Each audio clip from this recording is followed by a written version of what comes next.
વડોદરામાં ખોરાક શાખાની ટીમે ખાદ્ય પદાર્થના લીધેલા નમૂના ફેલ થયા। શહેરના વિવિધ વિસ્તારમાંથી નમૂના લેવામાં આવ્યા। 125 હોટેલ અને રેસ્ટોરન્ટ તેમજ ફૂડ એકમોમાં ચેકિંગ કર્યું। ખાદ્ય પદાર્થના 45 સેમ્પલમાંથી 4 સેમ્પલ ફેલ છે। ડભોઈ વાઘોડિયા રોડની વ્રજ ફૂડ્સના બેસનના નમૂના ફેલ થયા। તો શ્રી માધવ ટ્રેડર્સનું હળદર પાવડરનો નમૂનો પણ ફેલ થયો।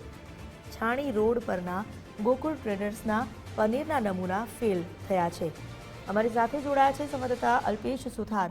અલ્પેશ, નામચીન એવા યુનિટ હોય ત્યાં પણ જે ખાદ્ય પદાર્થના નમૂના છે ફેલ થયા છે, ક્યાં ક્યાં નમૂના સબસ્ટાન્ડર્ડ કે ફેલ નીકળ્યા છે, શું વધુ વિગત?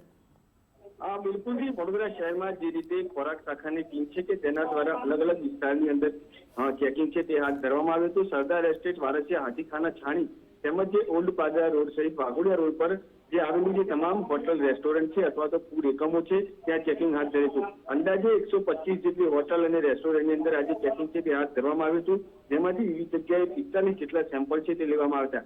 હાલ આ 45 જેટલા સેમ્પલમાંથી 4 જેટલા જે સેમ્પલ છે તે ફેલ આવ્યા છે અને તેની અંદર વ્રજ ફૂડનું જે બેસન છે તેમજ શ્રી માધવ ટ્રેડર્સનું હળદર પાવડર અને ગોકુળ ટ્રેડર્સનું પનીર, આ તમામ નમૂના છે કે જે ફેલ આવ્યા છે। સાથે સાથે રિલાયન્સ રિટેલ જે લિમિટેડ છે તેની પણ હાલ જે ચણા દાળ છે તે પણ ફેલ આવી છે। એટલે બિલકુલથી ક્યાંક ને ક્યાંક આજે તમામ જે ખાદ્ય પદાર્થોના ચેકિંગની અંદર જે નમૂના ફેલ થતા જે ખોરાક શાખાની જે ટીમ છે તેમના દ્વારા કાર્યવાહી કરવામાં આવી છે। હાલ જે રીતે વાત કરીએ તો 7 જેટલા એકમો છે કે તેઓને નોટિસ પણ આપવામાં આવી છે।